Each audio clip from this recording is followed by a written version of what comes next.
Assalamualaikum warahmatullahi wabarakatuh. Perkenalkan, nama saya Fadil Aditya Akbar, NIM 11 2022 14130. Di sini saya akan mempresentasikan UAS saya di mata kuliah penambangan data di kelas 4515. Di sini disuruh untuk melakukan proses regresi di dataset airfoil self choice.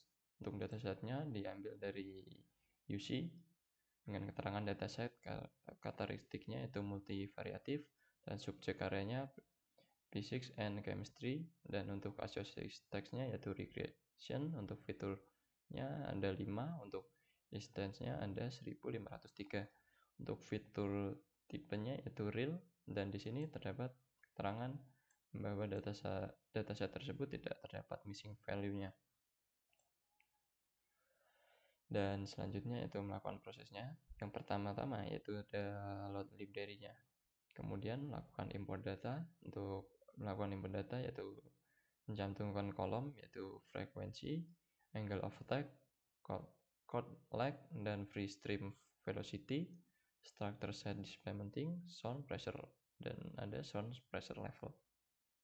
Dan kemudian ini merupakan untuk tampilan datasetnya, untuk kolomnya.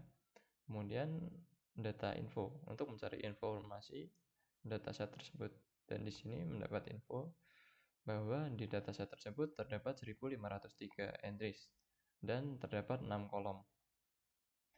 Dan kemudian untuk targetnya sendiri yaitu ada sound pressure level. Kemudian yaitu melakukan pengecekan data yang kosong dan mengubahnya menjadi none. Dan di sini tidak terdapat missing value-nya karena data tersebut tidak terdapat missing value. Kemudian yaitu menghapus data duplikat. Dan di sini tidak ada perubahan untuk penghapusan data yang duplikat. Untuk ini keterangannya masih ada 1503 entries dan 6 kolom. Dan selanjutnya yaitu penghapusan fitur yang bernilai konstan. Dan pada dataset tersebut tidak terdapat nilai konstan. Kemudian yaitu menampilkan hasil setelah membersihkan data. Dan untuk hasilnya masih sama seperti awal tadi, tidak ada perubahan karena tidak ada untuk fitur yang bernilai konstan dan tidak ada data duplikat dan tidak ada missing value-nya. Dan selanjutnya yaitu visualisasi semua fitur dengan bar chart. Untuk bar chart-nya sendiri untuk frekuensinya seperti ini, dan untuk angle of attack-nya seperti ini, dan untuk chord lag-nya seperti ini. Untuk bar chart-nya, untuk free stream velocity-nya seperti ini. Untuk section set displacement-nya seperti ini, dan selanjutnya yaitu ada sound pressure level. Untuk bar chart-nya seperti ini. Kemudian yaitu menampilkan correlation metric. Berikut untuk tampilan correlation metric-nya. Dan selanjutnya yaitu melakukan proses regresi. Dan di sini ada sound pressure level-nya untuk sebagai targetnya, dan kemudian melakukan pembagian data menjadi training dan testing. Di sini saya menguji 10% untuk datanya, dan untuk data latihnya sebesar 90%. Dan ini untuk prosesnya yaitu linear regression. Ini mendapatkan 59% untuk R-square-nya. Dan kemudian ada perumusannya. Dan di sini saya akan menjelaskan untuk perumusannya. Yaitu ada scale sound pressure ini, yaitu ini.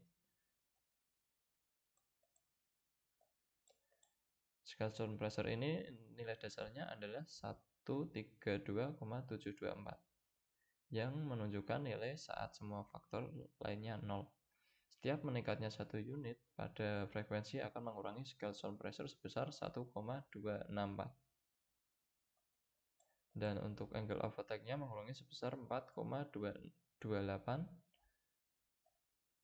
Dan sementara chord lag-nya mengurangi 3,493. Dan free stream velocity-nya justru meningkatkan scale sound pressure-nya sebesar 9,729.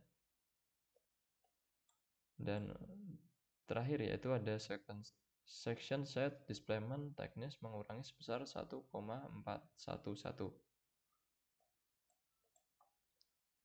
Dan untuk perumusannya sendiri di sini saya akan menampilkannya di Excel. Ini untuk data-data ini adalah merupakan dataset yang diuji tadi. Kecuali untuk ini prediksi Scalzone pressure-nya. Karena di sini merupakan rumus yang saya tambahkan dari hasil di sini yang di sini. Dan di sini untuk frekuensi 800, angle of attack-nya 0, collect 0,3, free stream velocity-nya 71,3, section set displacement thickness-nya 0,002, mendapatkan prediksi sebesar 127,624. Mungkin seperti itu ya. Kurang lebihnya seperti itu.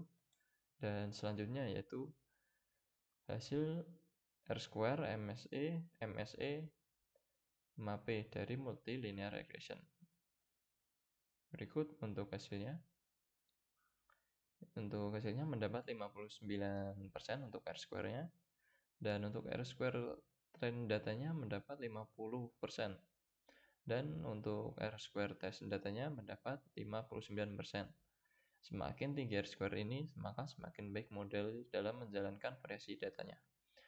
Dan selanjutnya terdapat RMSE trend data, yaitu mendapatkan 4,813 unit dan mendapatkan RMSE test datanya sebesar 4,686 unit. Untuk RMSE ini mengukur seberapa jauh prediksi model dari nilai sebenarnya. Nilai yang lebih rendah menunjukkan model yang lebih baik. Dan untuk MSE trend datanya mendapat 23,166 unit.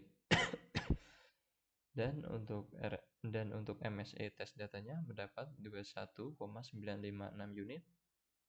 Dan untuk MSE ini mengukur rata-rata kuadrat kesalahan antara prediksi dan nilai sebenarnya.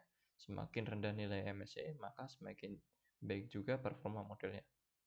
Untuk MAPE trend datanya di sini mendapat 3% dan untuk MAPE test datanya di sini mendapatkan 3%. Dan untuk MAPE ini mengukur rata-rata absolut dari persentase kesalahan. Nilai yang lebih rendah menunjukkan model yang lebih baik dalam memprediksi nilai. Selanjutnya yaitu masuk ke proses yaitu random forest regression dengan number estimatornya 100. Berikut. Dan untuk hasilnya seperti ini. Untuk random forest regression-nya yaitu mendapatkan hasil sebesar untuk R-square-nya mendapatkan hasil sebesar 94%. Ini cukup besar daripada ini multiplier linear regression-nya untuk R-square-nya sendiri. Dan untuk R-square training datanya itu sebesar 99%. Dan untuk R-square test datanya yaitu 94%. Ya, ini sama-sama R-square. Dan di sini itu untuk nilai R-square-nya sendiri itu cukup tinggi untuk menunjukkan bahwa model sangat baik dalam menjelaskan variasi datanya. Selanjutnya masuk ke RMSE trend data. Ini mendapatkan sebesar 0,621 unit dan untuk RMSE test datanya mendapatkan 1,668 unit. Untuk RMSE di sini itu mengukur seberapa jauh prediksi model dari nilai sebenarnya. Dan nilai RMSE ini yang untuk nilai yang lebih rendah menunjukkan model yang lebih baik. Dan untuk MSE training data mendapatkan 0,386 unit. Dan untuk MSE test datanya mendapatkan 2,781 unit. Untuk MSE ini yaitu semakin rendah nilai MSE-nya, maka semakin baik performa modelnya. Dan untuk MAPE trend datanya mendapatkan 0,4%. Dan untuk MAPE test datanya mendapatkan 1%. Dari untuk pengukuran rata-rata absolute dari persentase kesalahan MAPE ini Untuk nilai yang lebih rendah, maka menunjukkan model yang lebih baik dalam memprediksi nilainya. Dan berikut untuk tampilan plat figurnya. Dan selanjutnya yaitu masuk ke sesi terakhir, yaitu kesimpulan dan metode yang terbaik. Untuk kesimpulannya yaitu random forest regression menunjukkan performa yang lebih baik dibandingkan multilinear regression. Untuk alasannya sendiri yaitu untuk random forest regression memiliki skor R-square sebesar 0,948 yang berarti model ini menjelaskan bahwa 94,8% variasi dalam data ujinya. Dan sedangkan untuk multiple linear regression hanya memiliki skor R-square sebesar 0,590 yang berarti model ini hanya menjelaskan 59% variasi dalam data ujinya. Selanjutnya untuk random forest regression ini lebih unggul karena kemampuan menangani datanya yang lebih kompleks dan memprediksi yang lebih akurat. Dan cukup sekian presentasi dari saya. Mohon maaf kalau ada kesalahan. Terima kasih. Assalamualaikum warahmatullahi wabarakatuh.